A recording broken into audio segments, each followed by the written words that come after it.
কত বান্দা বাড়িতে যায় দেখবা মাটা দুনিয়ায় নাই, মা চেহারা দেখে ঘুমের মধ্যে যাইতে পারবা না।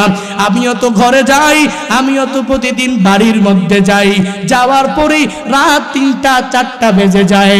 আমি আমার মাকে ডাক দিয়া বলি, ও মা ঘুম থেকে উঠো, তোমার সন্তান জুনায়েদ বাসায় এসেছে। আমি মাকে আর কোনো একবার ডাক দেওয়া লাগে না। আমার মা বলে, রে সন্তান এসেছো। একবার ডাক দেওয়ার পরে আমার মা আমার দরওয়াজাটা খুলিয়া আমাকে বুকে নিয়া বলে, যা যা যা ঘুমাইতে যা। আমি মাকে বলি, মা তুমি কি ঘুমাও না? ঘুমাও না। আমার মা বলে, রে সন্তান আমার, যেদিন থেকে তুই ওয়াজ মাহফিলে বিভিন্ন জেলায় জেলায় ঘুরে বেড়াও, আমি ওই দিন থেকে তোর জন্য একটি রাত আমি ঘুমাইতে পারি নাই। বিশেষ করে এই 3টি মাস আমি মার ঘুম হয় না। তোর জন্য তোর বাবা আর আমি বসে বসে মুসল্লায় বসে বসে তোর জন্য দোয়া করি, যাতে আল্লাহ অ্যাক্সিডেন্টের হাত থেকে বাঁচা দেয়। এরে বান্দা, আমি তো বাড়িতে যাওয়ার পরে মার দোয়া নিয়ে ঘুমাইতে পারবো। এখনো এমন অনেক বান্দা আছো যেই বান্দারা মার ভালোবাসা আর দোয়া নিয়া ঘুমাইতেও পারবা না। স্ত্রীকে গিয়া বারবার বারবার ডাকবা, তবুও স্ত্রী দরওয়াজা খুলতে চাইবে না। 3বার 4বার 5বার ডাকার পরে যায় খুলবে, আবার স্ত্রী ধমক দিয়া দিবে। এই ময়দানে কার মা নাই, কার বাবা নাই, বান্দা পরিপূর্ণ খেয়াল করে শুনে নাও। মার মোহাব্বত অন্তরে ঢুকাও। এর যুবক আল্লাহর বান্দা, মার ভালোবাসা অন্তরে ঢুকাও।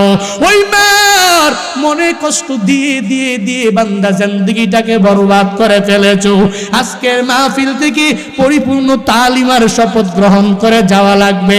আজকে বাড়িতে যাওয়ার পরে মার থেকে দোয়া নিয়া নিয়া নিয়া ঘুমাইতে যাইবা, আর বলবা, মা তোমার দোয়া আমার বড় দরকার।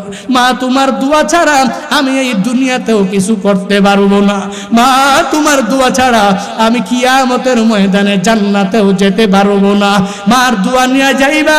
আবু বকর মার কাছে আবদার করলে মা ডাক দিয়া বলে, এ আবু বকর, আমি তোকে ওয়াদা দিলাম তোর আবদার আমি পূরণ করব। মুহাম্মদের চেহারা মুবারক আমি তোকে দেখাবোই দেখাবো। এভাবে যখন বলতে লাগলেন, আবু বকর বললেন, মা শুনো শুনো শুনো, আমার বোন ফাতেমা রাদিয়াল্লাহু তাআলা আনহার কাছে বলো, তাকে খবর দাও আমার নবী ঠান্ডার দিন, চারিদিকে ঠান্ডা, এই বান্দা ঘুম থেকে জেগে ঠান্ডা পানি দিয়া ওযু বানাইয়া এই বান্দা যদি তাহাজ্জুদ পড়েন, এই বান্দা যদি ইশরাক আর আওয়াবিদ মিস না দেয়, তাহলে বান্দার সুস্থতার পরিপূর্ণ কদর হয়ে যাবে। সুস্থতার কদর কেমনে হবে? আমার নবী 1 নম্বরে জানা দিলেন, বলে 1 নম্বরে সুস্থতার কদর করবে, 2 নম্বরে বান্দা সুস্থতার পরিপূর্ণ শুকর আদায় করবে।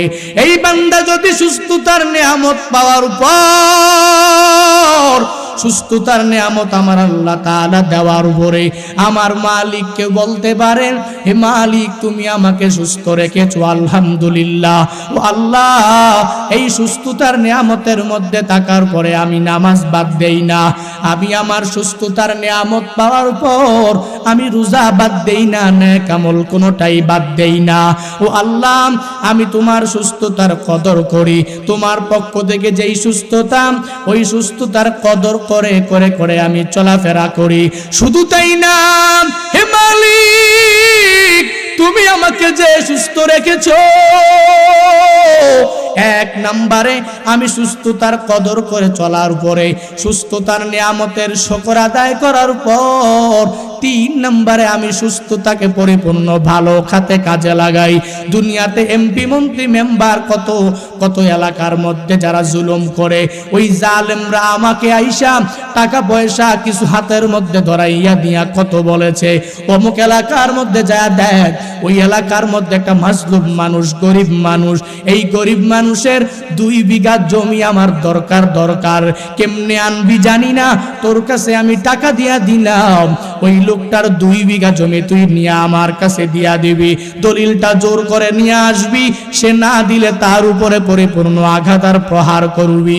কিন্তু আল্লাহর বান্দা বলে, যে আমার মালিক আমাকে সুস্থতার নিয়ামত দান করেছেন, আমি 1 নম্বরে কদর করি, আমি 2 নম্বরে সুস্থতার নিয়ামতের শুকর আদায় করি। তবে আমি আমার মালিক এই সুস্থতার নিয়ামত দেওয়ার পরে উপযুক্ত খাতের মধ্যেই ব্যয় করি, আমি অন্যায় খাতে আমার এই সুস্থতাকে ব্যয় করি না।